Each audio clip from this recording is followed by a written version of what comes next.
acerca este 21 al paro nacional. El pueblo no se rinde, carajo.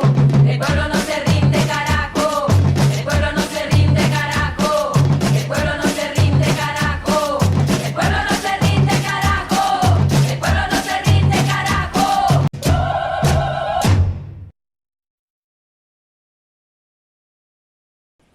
Bien, buenos días, buenas tardes. Hoy día estamos una vez más en nuestro programa Liberación Psicosocial, programa de la Escuela Psicosocial Martín Baró, el Movimiento de Pobladoras y Pobladores en Lucha.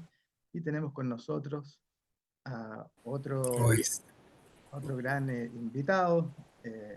Su nombre es Ignacio Dobles, psicólogo de Costa Rica, una persona que ha no solamente eh, trabajado como académico en las áreas de la psicología comunitaria, política y social, sino además con un compromiso militante de promoción de estas disciplinas al servicio de la praxis de liberación de los pueblos, de las comunidades, justamente.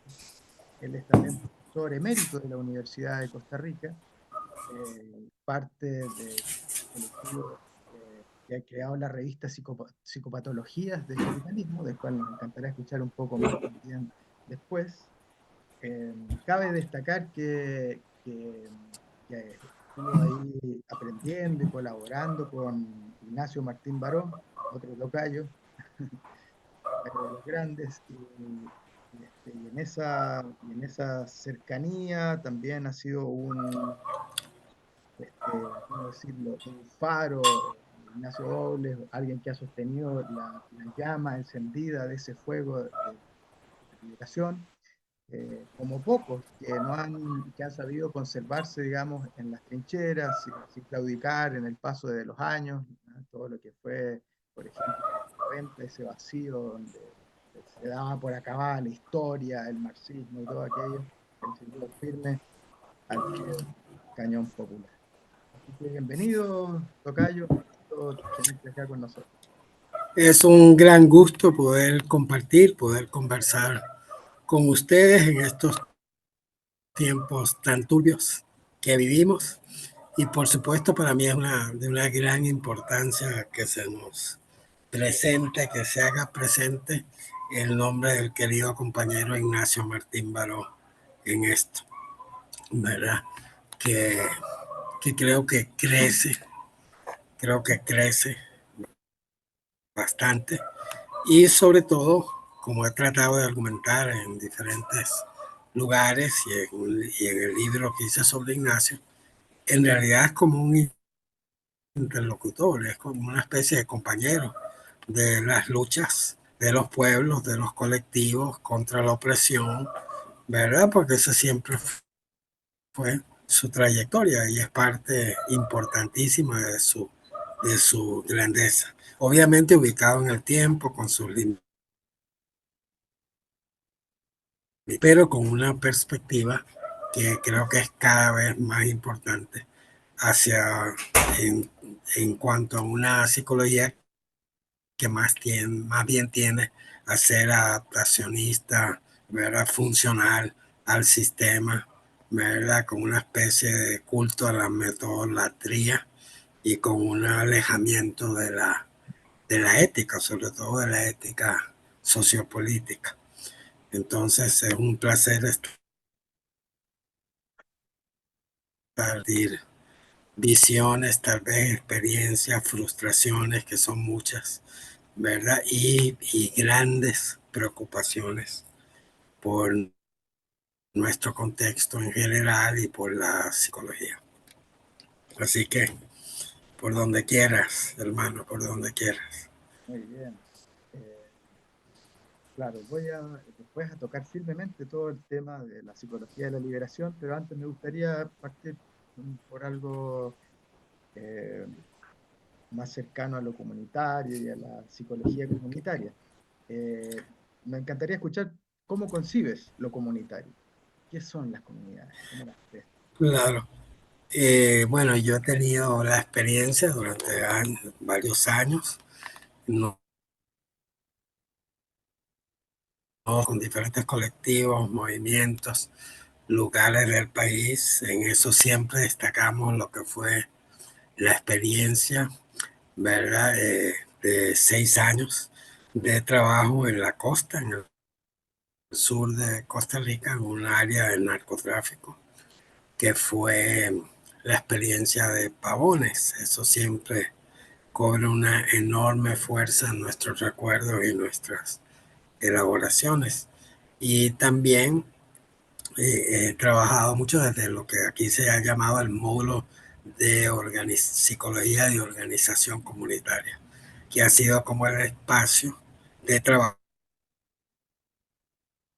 El otro día me puse a sacar cuentas y me asombré yo mismo porque la verdad es que ha sido un espacio, al igual que otro módulo de la escuela, que ha significado que hemos estado casi en todo el país, ¿verdad? Solo en una parte del sur, que debo decir, aunque Costa Rica es muy pequeña, que me da la vergüenza de que todavía no lo conozco, pero hemos estado en muchas luchas, sobre todo, digamos, luchas ecologistas de comunicos, oponiéndose a proyectos de carreteras que partían a la comunidad y en lucha por la tierra, que era el tema de Pavones que ya mencioné. Y en el camino, bueno, hemos reflexionado, hemos escrito un poco sobre el campo comunitario, conocido diferentes experiencias, hemos tenido encuentros con muchas experiencias de Brasil, de Colombia. De poco hemos tratado como de perfilar una visión sobre el campo comunitario. En agosto, nada más quiero mencionarlo, sale en la editorial de la Universidad Nacional de Costa Rica un libro que trabajamos dos colegas y yo, Elga Arroyo y María Andrea Araya, sobre psicología comunitaria y decolonialidad, que donde también tratamos de hacer como un aporte. De lo comunitario en América Latina ha sido, por supuesto, sumamente importante, ¿verdad? Y estuvo en sus inicios, estoy hablando de finales de los años 60 y en los años 70, muy vinculado, muy vinculado a procesos sociopolíticos, a procesos de luchas, de colectivos, de movimiento. Ahí es como nace, ¿verdad? En Venezuela, en Puerto Rico, en Colombia. Por supuesto, las circunstancias chilenas en su momento, ¿verdad? Eran un poco diferentes y luego se agravan, pero ahí también se hace una historia de esto. Entonces, un problema sobre el que han escrito compañeros como Nicolás Herrera de Colombia, ¿verdad? Es un poco como, y también en Brasil, por ejemplo, el increíble libro de Mariana González Alves sobre favelización de las. Ella no es hacer una psicología comunitaria o no comunitaria, una psicología de la favela, sino trabajar la favelización de la propia psicología. Es decir, su acercamiento, su interlocución con movimientos sociales, con sectores, ¿verdad?, vulnerables, etcétera. Entonces, en términos generales, yo creo que ahí también podemos ver la influencia temprana de la psicología, de la teología de la liberación, por ejemplo. Y en general yo creo que podemos ver un panorama muy politizado de lo que era, la propuesta de una psicología comunitaria en ese momento que empezó a articular, ¿verdad? En el camino surgen diferentes problemas. Pero obviamente que el principal es que esa psicología comunitaria que se va construyendo también se va despolitizando, ¿verdad? Es decir, se va desvinculando de las fuentes que marcan su origen, y eso tiene diferentes tipos de consecuencias, tanto prácticas como teóricas y conceptuales, ¿verdad? Eh, qué sé yo, hay muchas discusiones ahí, incluyendo las que han protagonizado y que han vivido psicólogos y psicólogas comunitarias chilenos, ¿verdad? Pero viene el problema de que una psicología comunitaria no se convierta en un ejercicio tecnocrático, ¿verdad? Donde habrá expertos en lo comunitario que van a llegar a decirle a los pobladores cómo pueden tener mejores recursos, digamos, por ejemplo, cognitivos conductuales, o mejores actitudes para enfrentar su realidad, perdiendo un eje importantísimo que a nosotros nos marcó muchísimo, ¿verdad? De lo que era la experiencia de psicología en comunidad, que era, por supuesto, toda la lógica de Freire o de la investigación participativa de Falsborda, ¿verdad? Y los diálogos y los saberes que se ponen en juego, el llamado diálogo de saberes, que ocurre en la experiencia comunitaria. Entonces tenemos un problema, creo yo, de un poco tecnocrático, de despolitización. Pero eso no es el único. Por ejemplo, ahí vemos, bueno, hablando de la psicología chilena, ¿verdad?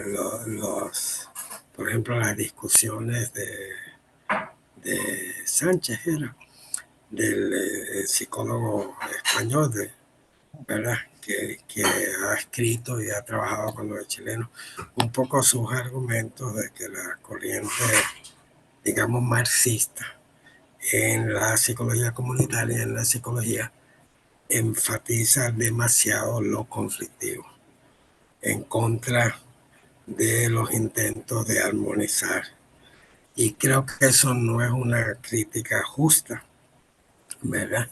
Pero sí, evidentemente, es un poco el plantear que hay demasiada criticidad, ¿verdad?, en el campo de la psicología comunitaria, y eso obviamente se ha expresado en otros lugares también.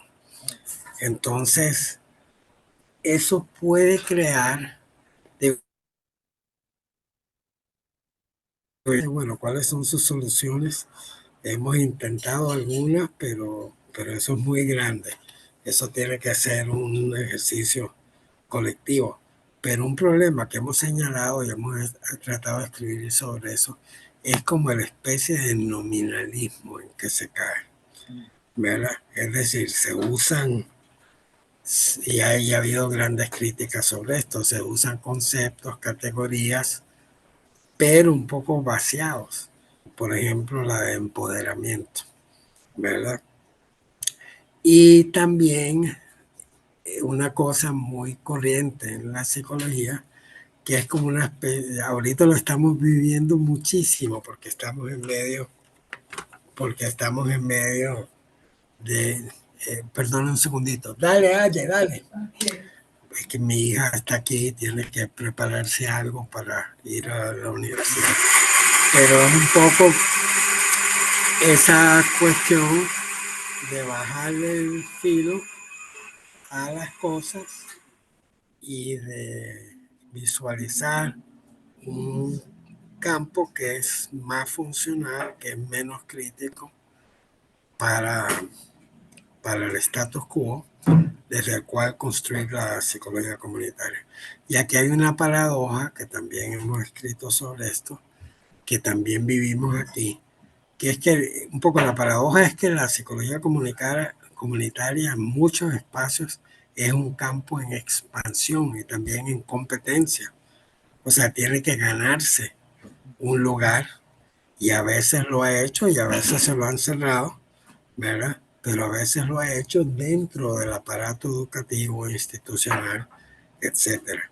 Entonces, la paradoja es que puede ganar ese espacio, pero a la vez atentar contra la esencia de su propia condición, que tiene que ser crítica, muy crítica y tiene que estar articulada a a los movimientos sociales y a los movimientos comunales, como hemos tratado de hacer en nuestro caso, sobre todo con migrantes, con comunidades campesinas, etcétera. Entonces, como que la psicología comunitaria de avanzar, pero avanzar perdiendo componentes fundamentales de lo que fue su propuesta original, ¿verdad? Claro. Por ahí un poco ha ido la discusión, ha ido la cosa que a veces cae muy mal, ¿verdad? Imagínate, es una Cae batalla. muy mal, digo, y hay experiencias sumamente frustrantes. Por ejemplo, que ya mencioné como autora del libro, que ha trabajado mucho con poblaciones originarias aquí, ¿verdad? Se nos pidió dar un curso en la maestría de psicología comunitaria y era un curso de inserción, no, no era inserción comunitaria, eran estrategias comunitarias y nosotros lo asumimos claramente desde un primer momento, desde la lógica de que había que articular un curso que se insertara en luchas comunitarias y desde ahí trabajamos movimientos de vivienda, ¿verdad? Movimientos proyectos ya existentes y tratamos de articular con esas luchas y desde ahí trabajar el curso. Y bueno, ya avanzamos, participamos en asambleas, invitamos dirigencias al espacio de la clase, hicimos giras y todo como preparando el terreno. Incluso modificamos que las vacaciones de diciembre mataran o suspendieran la inserción. Entonces cambiamos todo. Y cuando llegamos a una clase con estudiantes que eran de cierta trayectoria, cuando llegamos a una clase para ver las propuestas específicas de experiencias, así de total sorpresa para nosotros, enfrentamos una revuelta de los estudiantes que empezaron a criticar algunos a las dirigentes de la lucha por vivienda que habían llegado al espacio nuestro, que se negaban, ¿verdad? Y bueno, y entramos en una gran crisis porque no esperábamos nada de eso y tuvimos que ajustarnos. Entonces, lo que asumimos, bueno, incluso de verdad, estoy hablando de cosas que pasaron, incluso se nos acusó por parte de algunos estudiantes que nosotros éramos la otra maestría, porque éramos el único espacio dentro de esa maestría que se articulaba desde la inserción comunitaria. Los otros eran,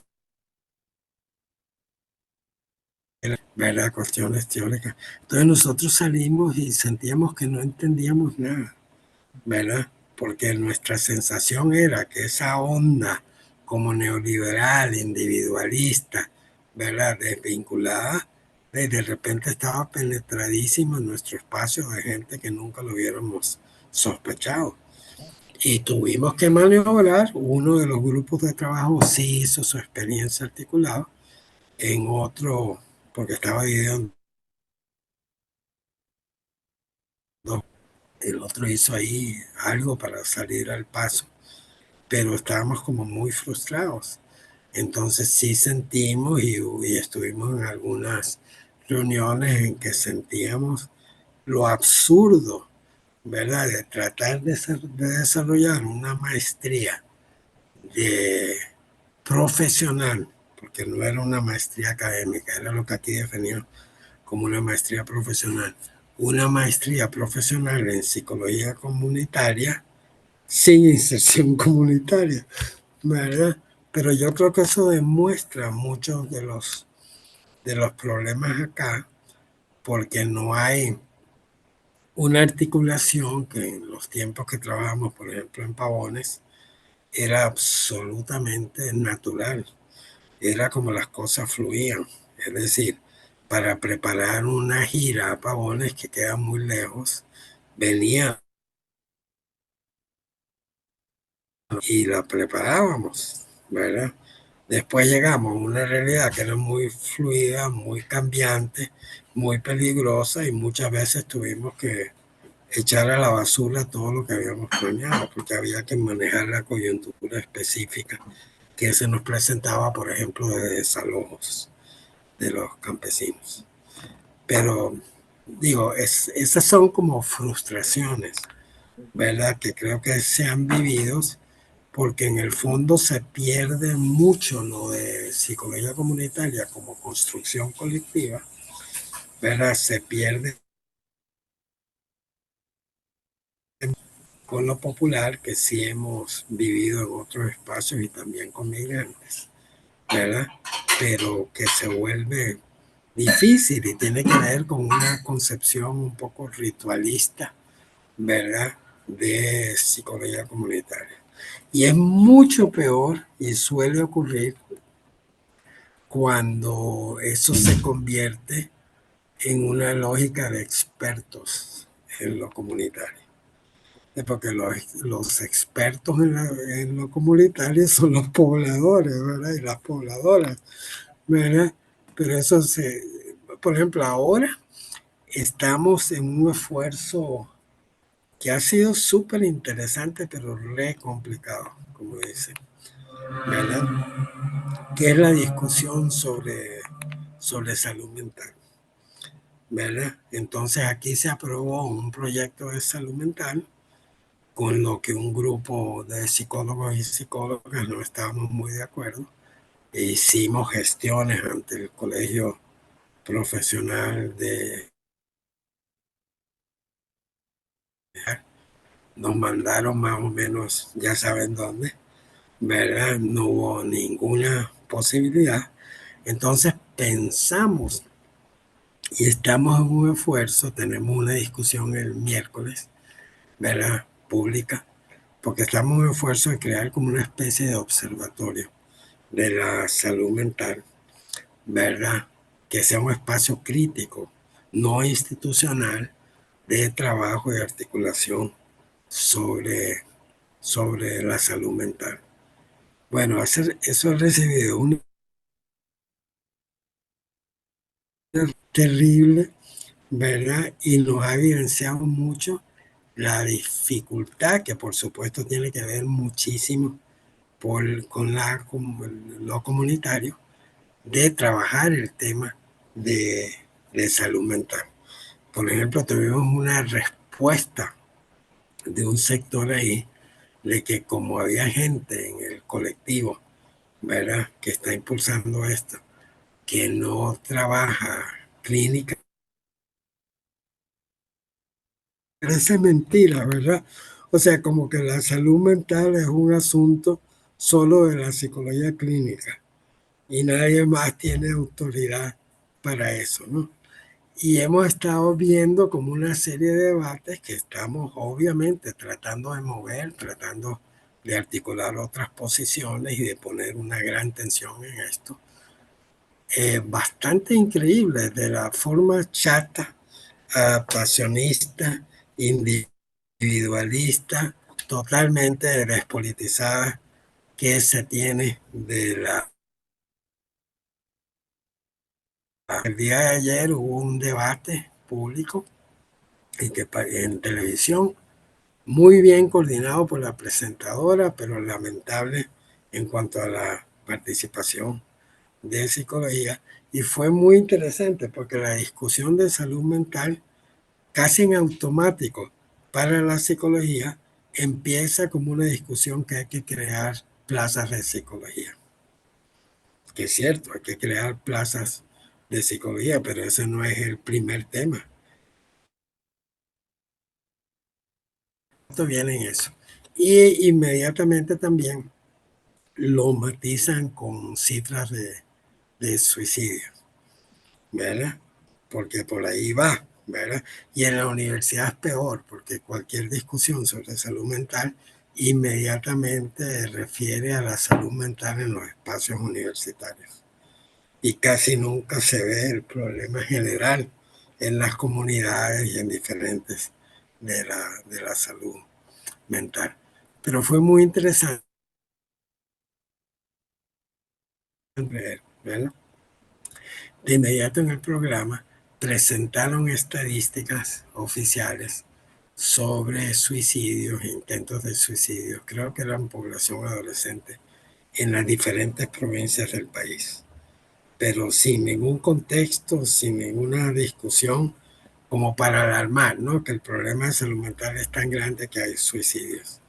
Pero Costa Rica tiene 7 provincias. Entonces venían las cifras de las 7 provincias.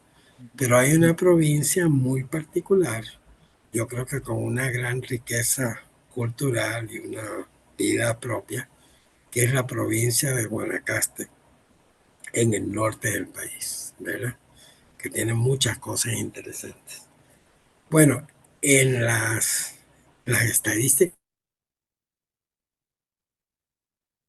tenían una tasa muy parecida. Y resulta que Guanacaste tenía la mitad, tenía 50% menos suicidios. Y ni siquiera lo comentaron, ni siquiera se detuvieron en eso. ¿Cómo va a ser que una provincia tenga 50% menos en tasa de suicidio que las otras 6? Tendrá que ver con la cultura local, tendrá que ver con la forma de relacionarse, tendrá que ver con la vida comunitaria en la provincia, que es bastante particular. No, simplemente, y yo creo que esto demuestra muchísimo, simplemente se recurre a las estadísticas de suicidio como para captar la atención del público y no se entra a fondo al tema central en cuanto a la salud mental y la salud comunitaria, del cual escribía Martín Baró, sobre todo en su artículo sobre salud mental y guerra, ¿verdad? Que es que la salud mental es en lo fundamental no un asunto de adentro hacia afuera, sino de afuera hacia adentro. Y es un asunto de relaciones, de cómo se articulan las relaciones sociales en las comunidades, en el medio en general. Eso está totalmente ausente de la discusión hegemónica sobre la salud. Toda la mayoría de los psicólogos y psicólogas que trabajan en lo comunitario, ¿verdad? Entonces estas son como inquietudes, ¿verdad? Me suena todas esas inquietudes, frustraciones, problemas que tú estás contando. Lo de los estudiantes, por ejemplo, que se quejan de que hay que hacer trabajo comunitario. Eh, yo las ligaría con un proceso que sin duda hemos vivido, por lo menos en toda Latinoamérica, ¿no? Que es ese proceso de la institucionalización de la psicología comunitaria. Sí, Entonces, al sí, mismo tiempo, hay una historia bastante oculta que pocos se atreven a referirla, esa historia oculta respecto a cómo nace en verdad casi, digamos, que el corpus de conocimiento de la psicología comunitaria le debe quizás más a los pueblos y a las comunidades que a la psicología social, que a las ciencias sociales, ¿verdad? Y en ese origen donde todavía se daba cuenta de esto, la psicólogos, las psicólogas, era la época en que había una ética política clara, un compromiso, y este proceso de institucionalización en las distintas formas que ha tomado en los distintos países ha ido acabando con eso, ¿no?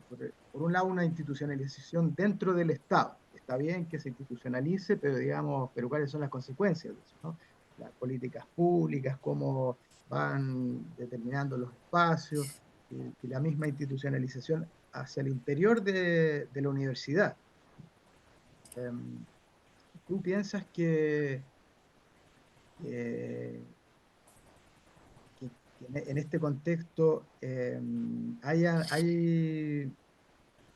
o sea, a ver, yo conozco varios diagnósticos que presentan, al menos en Latinoamérica, como una, una gran pauta? Estamos en eso, estamos en un proceso donde es más fuerte la despolitización y la institucionalización en este momento, al punto de que se hacen artículos críticos hablando de esto, pero, pero no hay una praxis, ¿no? Seguimos como simplemente en la cosa académica de criticar la falta de ello, buscar arreglarlo quizás dentro de la formación, pero sobre todo lo que parece el gran ausente es esa conexión con las luchas populares, con los movimientos, incluso más allá de las meras comunidades, sino que con comunidades organizadas sociopolíticamente. ¿Cómo ves tú todo este proceso? Sí, yo creo que es así, pero es complejo y las historias son diferentes. Por ejemplo, en el caso de Chile, de lo que yo sé, la vertiente comunitaria, digamos, de la psicología ha tenido más espacios oficiales, mucho más que en el caso de Costa Rica, ¿verdad? Pero bueno, es que a mí no me preocupa demasiado la institucionalización. Institucionalizar, por ejemplo, espacios de comunitario puede ser un paso positivo en muchos lugares. El problema es que se hace después. El Exacto. problema es que se ha institucionalizado y que ha definido un lugar.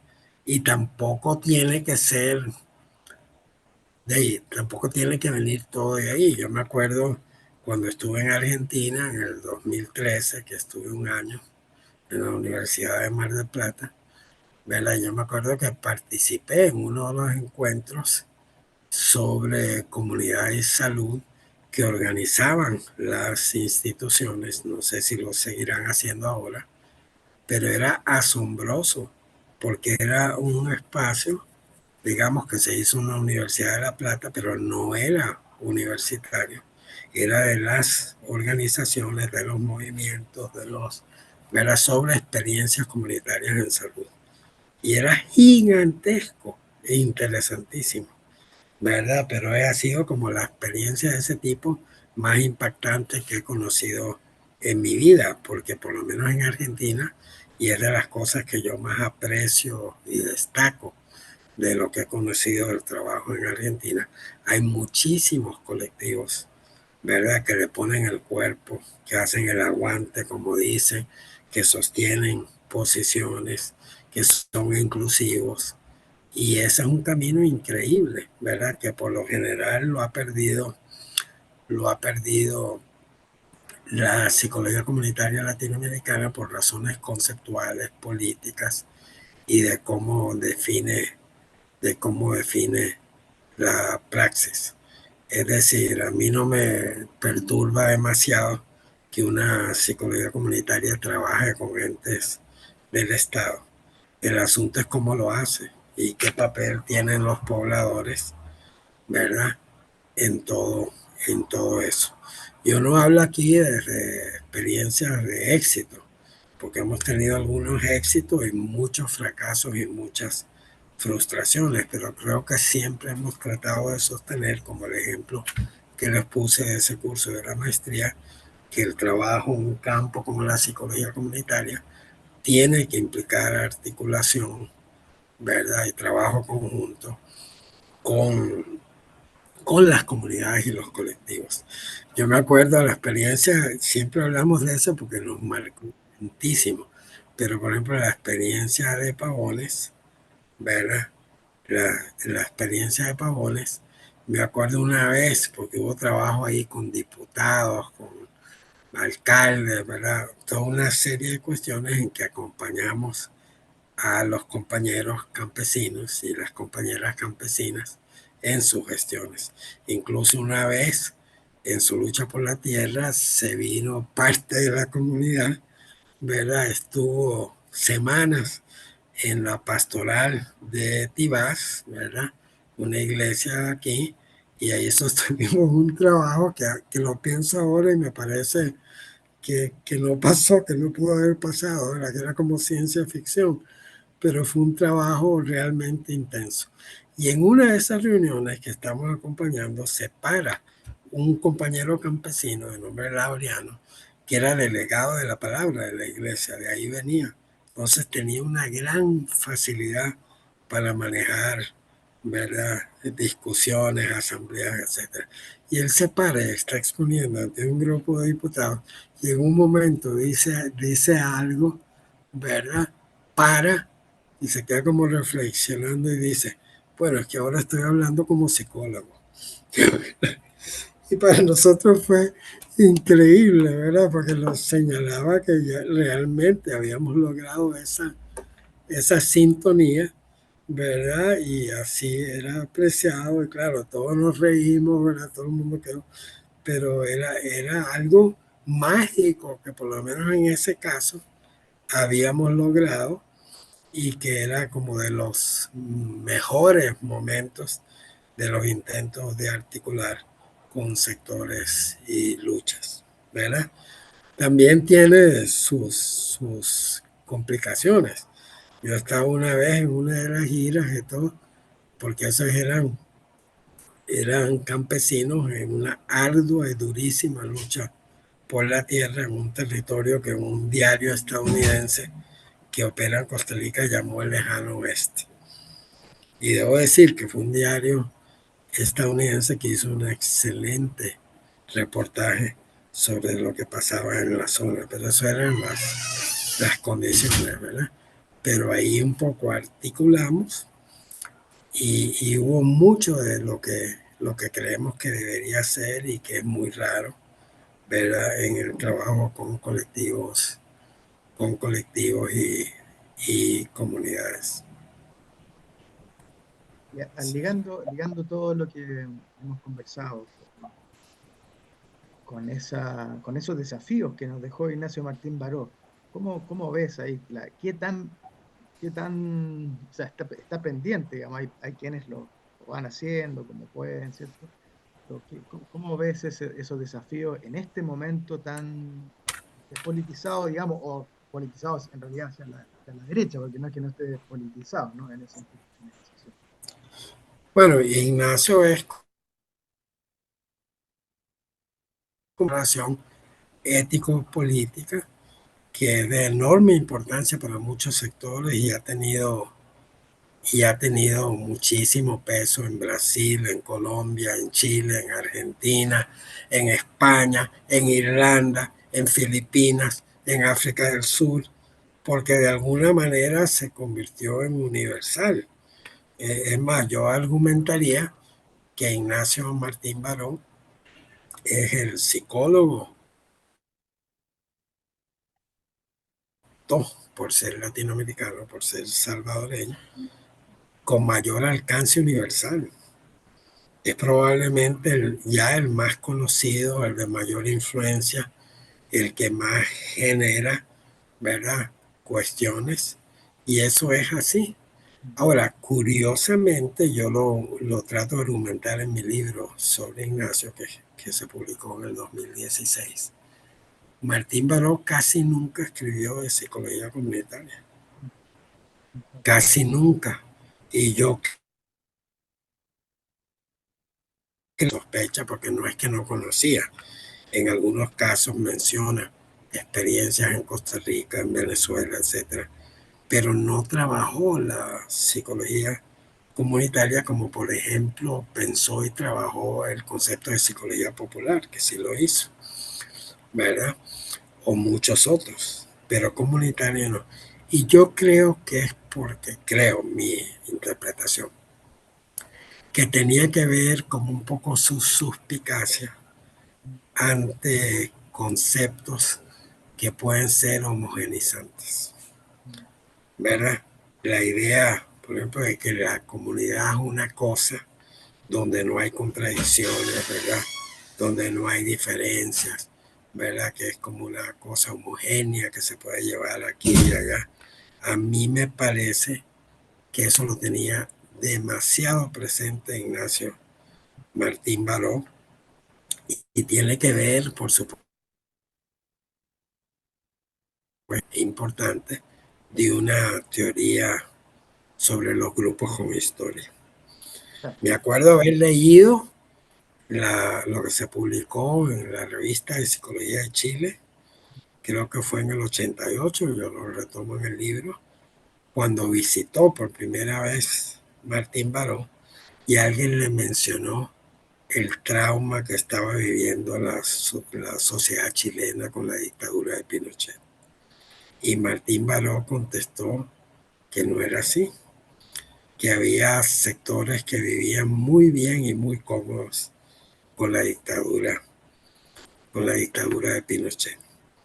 Es decir, ahí rechazaba que está también en la obra y es lo que marca también la teoría de grupos con historia, ¿verdad? Un poco no considerar que todo el mundo, y lo mismo también con el concepto de trauma, de que todo el mundo vive de la misma manera las situaciones traumáticas, porque eso pasa por la pertenencia grupal, la historia, los intereses en juego, que es por supuesto lo que define su concepto de trauma psicosocial, ¿verdad? Tú me contaste alguna vez que cuando estuviste acá en Chile, cuando se hizo uno de estos encuentros, de, uno de estos encuentros de psicología de la liberación, ¿no? Y comentabas que era el momento en que simultáneamente se estaba haciendo un congreso, creo que era el Congreso de los Pueblos, ¿no? Que Sí, estaba sí, pasando sí, sí, sí, muy vivo. sí, Tú lo que señalabas es que en realidad, bueno, estamos aquí reunidos hablando de psicología de la liberación, pero lo que está pasando allá afuera en la calle, está siendo reprimida el encuentro y ¿qué hacemos? ¿Cómo? Decía, a Yo, propósito de la falta de... yo me quedé, sí, yo me quedé en un hotelito en el centro, ya creo, de lo que me recuerdo. Y yo iba y venía al Congreso, ¿verdad? Que era en la Universidad de Chile. Iba y venía. Y una de esas veces estoy volviendo al lugar en que me estaba quedando, doy la vuelta en la esquina y estoy de frente de un compañero que trabajaba con sindicatos, ¿verdad?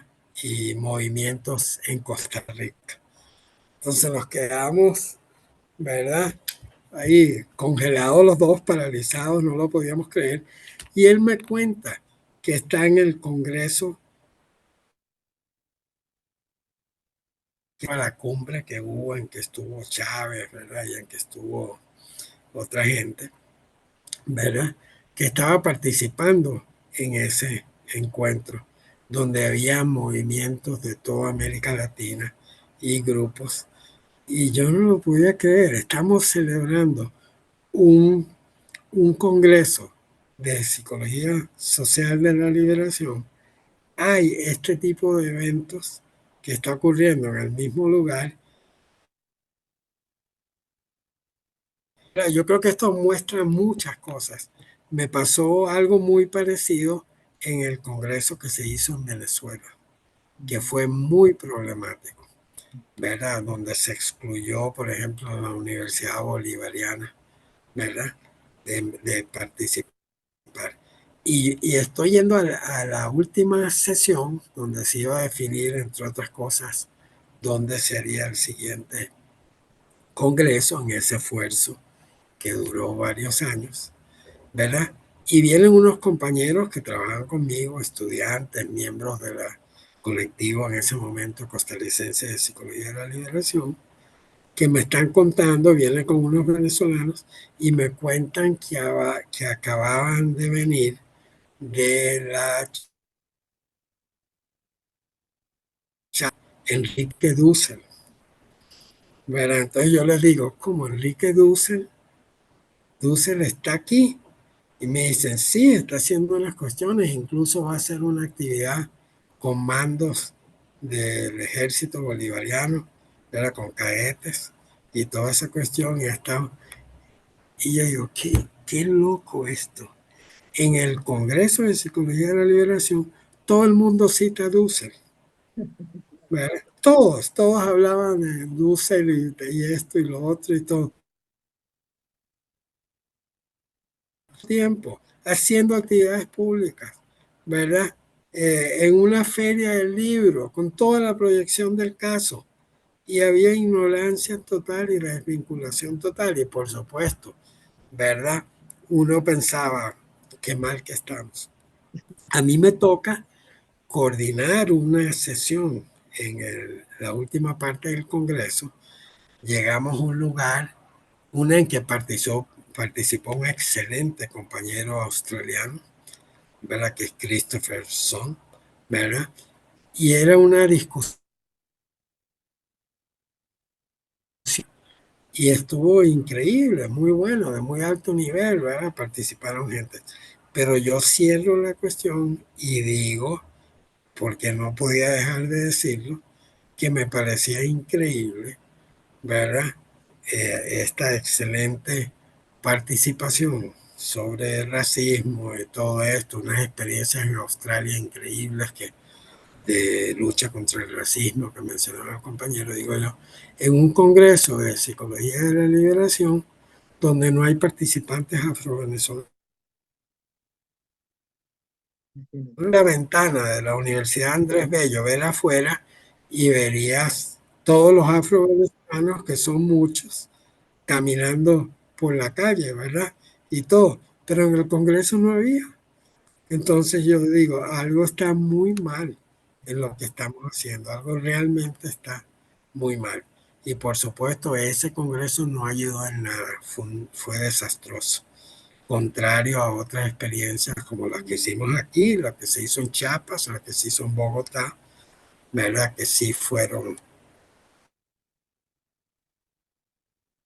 ¿Cómo íbamos a estar hablando de comunidades, de luchas, con una sesión sobre el racismo y todo, y volteabas a ver y no había un solo participante de descendencia afro? No, malísimo, malísimo. Hablando ahí de psicología decolonial, seguramente, ¿no? Y entonces acá Sí, esas paradojas. claro, claro que sí, claro que sí. Bueno, yo pienso que esa es otra área interesante para conversar. Tú mismo has publicado sobre psicología decolonial. ¿Cómo ves esa interfase entre la psicología de la liberación, la comunitaria y la decolonial? Pero a mí, yo tengo como una intuición, es un poco simple todo eso, pero la psicología colonial que también se puede cosificar, Sí, claro. ¿verdad? Que también puede convertirse en temas intocables sin que se articule con las luchas políticas. Pero la psicología colonial obviamente apunta a las heridas, apunta a la historia, apunta a las cicatrices, ¿verdad? Que ha dejado todos esos procesos. De nuevo, esto es simple. La psicología, ¿verdad? Lo veo, como creo que lo veía Martín Baró, como un asunto de correlaciones de fuerzas, de factores de poder en lucha, de tareas necesarias, etcétera, etcétera. Entonces yo creo que hay que articular la visión de colonial que por supuesto va a las raíces, va a lo, ¿verdad? Con la perspectiva de psicología de la liberación que necesariamente implica política en el presente, ¿verdad? Eso quizás es interesante también en relación al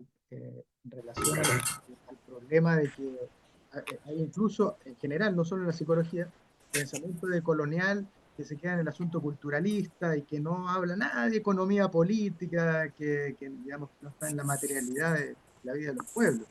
Entonces, Es hay algo que, virtuoso ahí entre la combinación de psicología social de la liberación, comunitaria y de colonial, porque está la praxis, está la política y está la mirada, digamos, liberadora en general.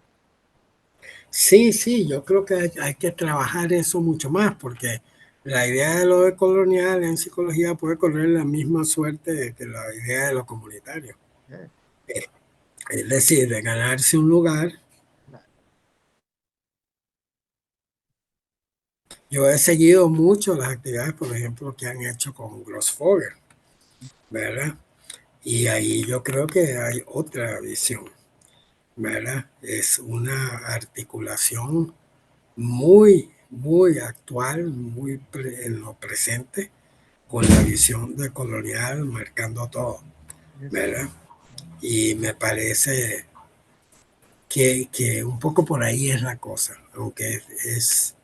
aunque por supuesto que es difícil, hay demasiados obstáculos, pero, pero bueno, por ahí va. Claro. Y a propósito, ¿qué piensas tú? Bueno, todos nosotros hemos tenido eh, lecturas y clases, cuando hay clases, qué sé yo, uno aprende psicología comunitaria y está leyendo siempre la perspectiva venezolana, por ejemplo, de la Maritza Montero, ¿ah? Pero, ¿qué piensas tú de la praxis, más allá de la cosa teórica, conceptual, que se alinea mucho? Ella habla de psicología de la liberación, pero ¿cómo es la praxis? Y yo no, ya no sé demasiado de eso, no sé si tú conoces. Bueno, ¿qué te puedo decir? La contribución de Maritza Montero, digo, fue, ¿verdad? De una enorme importancia. También había una praxis, pero hay cierta despolitización. ¿Cierto o no? Por ejemplo, yo escribí, porque realmente me sorprendió mucho, una, lo que escribió, ¿verdad? Lo que escribió Maritza, pero tuve mucha cercanía, sobre el tratamiento que hace Martín Baró del poder, ¿verdad? Que es algo que ya le habíamos escuchado aquí a otra muy valiosa psicóloga comunitaria cuando estuvo aquí una vez, que también me sorprendió un poco su planteamiento, que es Irma Serrano Mm. de Puerto Rico. Entonces, la crítica de las dos un poco era que Martín Barón no tenía una teoría del poder, ¿verdad? Sí, era porque estimaba que en el fondo que la teoría del poder, no, el fondo no lo dice muy directamente, el planteamiento del poder de Martín Baró siempre se escribe, es unilateral, ¿verdad? Es decir, es el poder dominando y no, ¿verdad? Y yo le contesto un poco en el libro que eso me parece bastante absurdo, porque si Martín Baró escribe sobre el poder como relación, el poder implicando recursos, está desde una visión en eso muy Foucaultiana, en el sentido de que los poderes de la dominación se les oponen los recursos y las posibilidades de poder de los dominados, ¿verdad? No es un enfoque unilateral, y eso lo dice explícitamente en sus escritos Martín Baró, donde en un momento habla de que ante el poder del Estado, del ejército, todo está el poder de las poblaciones, etcétera. Obvio, pero se quiere poner a Martín Baró como con una visión unilateral, Mm. no dice nada, Bueno, y eso es falso. Entonces yo creo que asuntos como esos son muy, muy problemáticos, ¿verdad? Pero un poco yo lo entiendo, es decir, la lógica de Maritza, y es la que, es lo que hemos actuado todos nosotros, lo que pasa es que ha habido otras circunstancias, es la lógica de profesor, profesora universitaria que va a hacer un proyecto en una comunidad. Y eso es valioso, eso es los movimientos, los esfuerzos, los colectivos existentes, las contradicciones que existen en la propia comunidad, que es con lo que nosotros hemos tratado y a veces hemos tenido éxito de colaborar y de articular, ¿verdad? Es decir, no quiero ser injusto, yo creo que hay un gran aporte de Maritza, pero sí en algunas cosas implica cierta despolitización y una, y me parece mucho, pero le reconozco su aporte y su importancia. Sí. Claro, yo lo preguntaba pues, por algo semejante, digamos, esta idea del poder comunilateral a veces lleva a la negación del poder popular y de que ese poder popular se construye sin el Estado, contra el Estado, pero también desde el Estado, ¿no? Si es que se fortalece, como ha pasado históricamente en algunos momentos. Bueno, ¿te parece que vamos ahí a que nos cuentes un poquito sobre tu revista? La revista se titula Dale. Psicologías del Capitalismo. Cuéntanos el proyecto, cómo lo vinculas Sí. con el presente también, geopolítico me refiero. En el año 2018 yo participé un poco por intermediación de un compañero que conocen en Chile, ¿verdad? Que fue Todd Sloan, ¿verdad? Todd, un psicólogo, yo sé que hizo muchas actividades en Chile. De hecho, yo estuve en el Congreso de la CIP con él en Chile, ¿verdad? Bueno, Todd, de una gran trayectoria en la psicología crítica, un poco programamos para yo ir con él a un encuentro que se hizo en la Universidad de la Ciudad de Nueva York. Era un encuentro cerrado, un poco por invitación, no fue abierto, ¿verdad? Que organizó un psicólogo cognitivista, ¿verdad? Estadounidense, que además era dirigente sindical, que se llama Michael Arfke. Y ese fue el encuentro, el primer encuentro de psicología y patología del capitalismo. Entonces, ¿de dónde surge el concepto? De Michael Arfke. Él fue el que lo usó. Y ahí estuvimos en una reunión increíblemente interesante con gente, digamos, del campo de la psicología crítica, como Tomás Teo y otros, el mismo Todd. Y participó una compañera conocida con la que estuve en Chile, con la que estuve en el Congreso, con la que nos zafamos del Congreso para ir a escuchar a Chávez y a otros dirigentes en el estadio, ¿verdad? En ese momento, ¿verdad? Y otra gente de muchos lugares, de Canadá, de China, de Estados Unidos, de Finlandia, de muchos lugares. Y fue muy, muy rico. Entonces volví como muy movido con eso. Empecé a ver cómo hacerle con eso. Desgraciadamente, a las pocas semanas, todo murió de cáncer, ¿verdad? Que fue tremendo, tremendo, porque vi todo su sufrimiento. Compartimos una habitación en Nueva York y fue terrible, tremendo.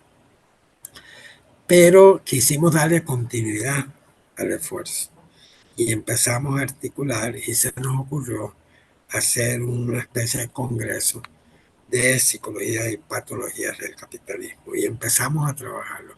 Queríamos hacer un congreso nacional y un congreso internacional.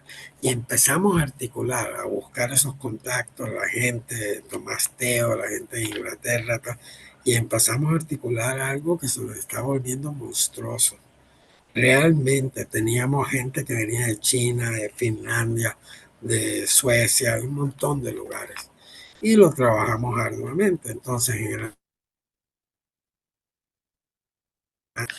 el año 2020, primero hicimos la experiencia nacional, que fue bastante exitosa sobre los mismos ejes que queríamos trabajar con el encuentro internacional. Fue bastante bueno, todo bien. y nos preparábamos para el esfuerzo internacional. Teníamos un montón de confirmaciones y vino la pandemia, ¿verdad? Entonces nos reunimos, me acuerdo, en marzo y decidimos que no había ninguna condición, no se podía usar la universidad, no había cómo. Y decidimos pasarlo a octubre, lo que era por supuesto un sueño absoluto. Y ya en el camino tuvimos que descartarlo. Digo, se murió un esfuerzo que habíamos trabajado durante 2 años y que teníamos muy, pero muy avanzado. Bueno, entonces quedamos así. Entonces, entre alguna de la gente que coordinó esto, dijimos, bueno, esto no puede caerse.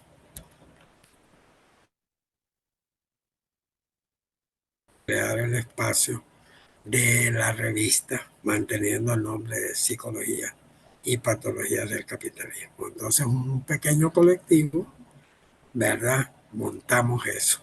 Y lo concebimos en un primer momento como un espacio para que gente de la psicología crítica y comprometida compartiera sus vivencias de la pandemia. Y así empezó. Compañeros de México, compañeros que estaban en Francia, ¿verdad? Compañeros de Argentina, de Costa Rica, escribieron sobre la experiencia de la pandemia. Así fueron los primeros números, lo mantuvimos y fuimos un poco evolucionando. Le dedicamos un número a la memoria de Martín Baró, hicimos otro sobre la revuelta en Colombia, ¿verdad? Y empezamos como a reunir colaboraciones más, ya no tan centrados en la pandemia, sobre psicología clínica, sobre psicología educativa, sobre de entrevistas, incluyendo a psicólogos comunitarias que estaban muy, muy interesantes, y nos las arreglamos para mantener y nutrir el espacio. Cuando nos dimos cuenta, nos volteamos a ver y la verdad es que ni lo podíamos creer, porque está a punto de salir, ya está casi lista, la edición número 21 de la revista. 21, ¿verdad? Y nos preguntamos, bueno, ¿quién mantiene una revista? ¿Quién mantiene 21 números de un sin apoyo presupuestario, sin ser parte de programación universitaria, sin tener colaboración de ONGs, sin tener ninguna fuente de financiamiento? Esto es puro corazón y puro activismo. Y además nos las hemos arreglado para mantener la revista en 3 idiomas, porque siempre la presentamos traducida al castellano, al inglés y al portugués. Eso lo hemos mantenido y lo seguiremos. Fuimos nosotros. En Uruguay, a ULAPSI, el año pasado nos invitaron a plantear la experiencia de la revista. Yo fui. El primer problema es que se nos invitaba como una discusión, un encuentro de editores de revistas académicas en psicología. Entonces nosotros decíamos, bueno, nosotros no somos una revista académica en psicología ni nos interesa, ¿verdad? Eso no es. Pero igual nos aceptaron, igual pudimos y hemos tratado de mantener el esfuerzo. En el camino hemos hecho algunas otras actividades. Por ejemplo, hicimos un foro, un encuentro con Mariana sobre su libro de Fabelización de la Psicología. Hicimos una conferencia de Tomás Teo sobre subjetividad fascista. Hicimos recientemente y a través de otro proyecto que surgió de ahí, que llamamos La Palabra Indócil, ¿verdad? Y hemos hecho otro sobre violencia. Y el año pasado pensamos hacer totalmente locos, ¿verdad? Y desubicados como siempre, tratamos de hacer lo que llamamos unas jornadas para la paz real. Y en ese camino hicimos una especie de coloquio sobre subjetividad fascista. Hicimos varias actividades, articulamos un poco más y creo que logramos algunas otras cosas. Entonces, bueno, hemos mantenido este espacio, mantenido este esfuerzo. Por ejemplo, en la revista que viene está un trabajo que hicimos, que fue publicado en Brasil, que hicimos Helga y yo, sobre, ¿Sobre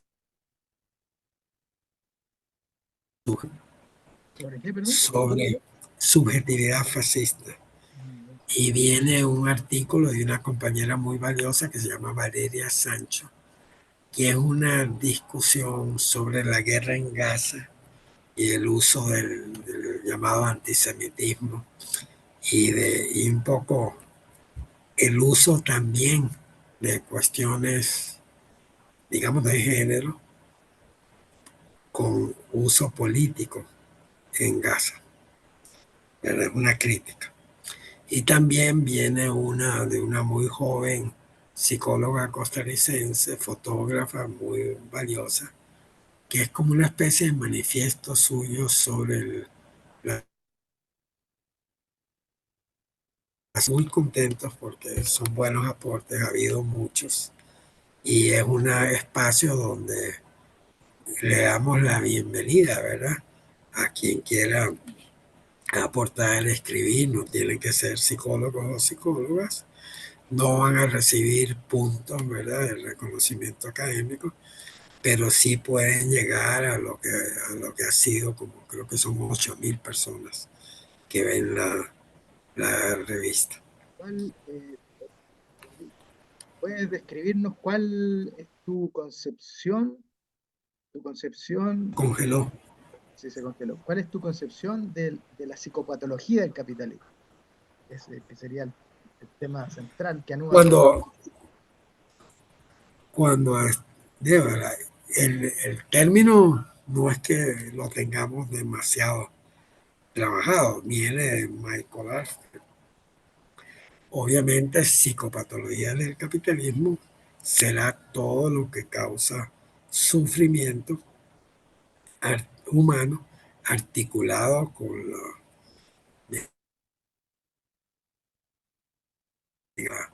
la sociedad y sobre todo neoliberal. Eso es muy amplio. Pero yo me acuerdo, a propósito de tu pregunta, yo me encuentro cuando estamos organizando el Congreso, cuando todavía era una cuestión vigente, yo me, me encuentro con una psicóloga que ya se había ido a la escuela de psicología, que fue un gran apoyo, una valiosísima, que psicoanalista, que trabaja en clínica, y yo le cuento lo del Congreso y me empieza a preguntar, ¿verdad?, de cuáles son las categorías psicopatológicas. Y yo le digo, no, no es eso, ¿verdad? Nosotros no estamos apuntando a una discusión sobre psicopatología. Estamos apuntando a una discusión, ¿verdad?, humana. Y por ahí va. Disculpen, pero aquí donde yo vivo a veces hay problemas con el humo. Entonces parece que en algún apartamento se soltó la alarma. Entonces hasta que alguien baje a apagarla vamos a tener ese ruido ahí. Yo no fui porque no estoy cocinando. Claro, todo bien. Bueno, Ya, ya lo... aprovechando que ya estamos en la hora para terminar, la alarma nos avisa. Bueno, te agradezco mucho tu palabra, tu tiempo. Ha sido muy interesante poder mirar la praxis comunitaria desde todas estas distintas perspectivas liberadoras, decoloniales, la importancia de poder salir, digamos, de la Torre Marfil académica para tener un compromiso efectivo y autónomo con las luchas populares, ¿no?, que es algo que se destaca mucho en todo no solo en tus textos, sino en tu praxis. Eh, y bueno, desearles lo mejor, que siga adelante esa revista de psicopatologías, que nada la detenga. Y te deseamos también lo mejor en tu vida personal. Tú tienes como la dirección y todo eso. A mí, diálogos, y si quieres la puedes compartir. Cualquiera que pueda estar escuchando, que quiera seguir conversando, yo les garantizo respuesta. Soy bueno en eso, nunca dejo de responder a las muchas cosas placenteras y algunas muy malas que me llegan. Pero bueno, si todo el mundo te aplaude, estás haciendo algo muy malo. Claro. No, eso es otra cosa que destaco, y no soy el único, que destaco de ti, de tu apertura, tu sencillez, ¿verdad? Son importantes, como decía, en tiempos de oscuridad, ahí los que mantienen el fuego encendido están haciendo el Se congeló. trabajo. ¿Mm? Así que se agradece eso y invitamos efectivamente a todo el mundo a ponerse en contacto contigo desde ya. Sí, como dijiste, es un intento de mantener la llama, ojalá sin quemarnos. Bueno, bueno, Ahí habrá que ver. Bueno, pues entonces nuevamente te agradezco. gran, gran abrazo, un gran abrazo y saludos a todos y todas las personas que han acompañado. El pueblo no se rinde, carajo.